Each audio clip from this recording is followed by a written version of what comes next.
अगर आपका salary month के फर्स्ट को आता है और मंथ के एंड में आपका पैसा 0 हो जाता है तो ये वीडियो आपके लिए है, क्योंकि आज मैं इस वीडियो में एक सिंपल सिस्टम बताने वाला हूँ जिससे आप अपने पैसों को कंट्रोल कर सकते हो और जीरो से इन्वेस्टिंग स्टार्ट कर सकते हो। सबसे पहले एक रियलिटी समझो, अगर आप पैसा सिर्फ बैंक में रख रहे हो तो आप एक्चुअली में पैसा लूज कर रहे हो। और मैं ये एक इजी एग्जाम्पल से समझाता हूँ। सपोज आपके पास 100 रुपीज़ है और आप उस 100 रुपीज़ को अपने एक सेविंग्स अकाउंट में रखा जिसका इंटरेस्ट रेट है 3% and inflation rate is around 6%। और आगे जाके आपका 100 रुपीज़ 1 ईयर के बाद 103 रुपीज़ हो गया।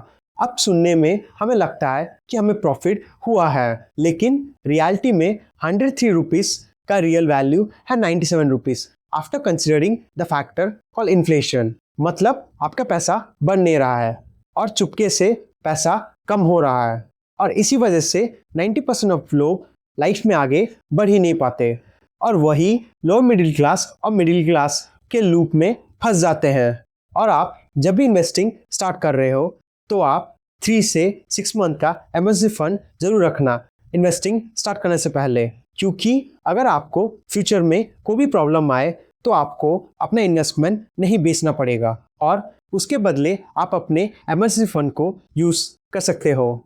अब बात आती है प्रैक्टिकल पार्ट की। इन्वेस्टिंग स्टार्ट करने से पहले आपको एक डीमैट अकाउंट ओपन करना पड़ेगा।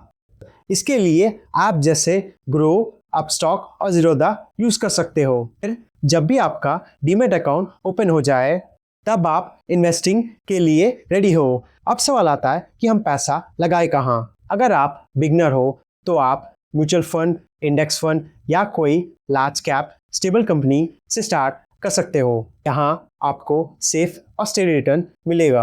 और आप जब भी कोई लार्ज कैप कंपनी खरीदने वाले हो तो उसे अच्छे एनालाइज करो, फिर खरीदने की सोचो, क्योंकि अगर आप रैंडम स्टॉक पिक करोगे तो आप इन्वेस्टर कम गैम्बलर ज़्यादा लगोगे।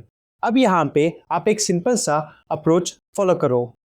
हर मंथ आप एक fix amount of money invest करो, चाहे वो 1000, 500 या 100 रुपीज़ भी हो। एग्जाम्पल के लिए आप 500 रुपीज़ से इन्वेस्टिंग स्टार्ट कर सकते हो और आपको ज़्यादा सोचने की ज़रूरत नहीं है। बस आपको हर मंथ बस इन्वेस्ट करना है। फिर धीरे धीरे over the period of time आपका इन्वेस्टमेंट भी अच्छा ग्रो करेगा।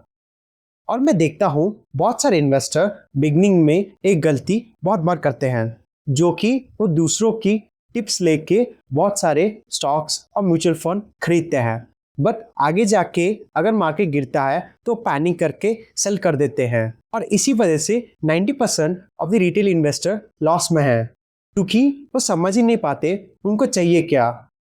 और अगर आप ऐसे सीन में फंसे हो तो आपको इससे खराब नहीं सोचना। आपको देखना है कि आगे मैं क्या करूं जिसकी वजह से मैं फ्यूचर में और ज़्यादा ग्रो करूं और कैसे कंसिस्टेंट रहूं, जैसे मेरे फ्यूचर रिटर्न आगे जाके मेरे को थैंक करे।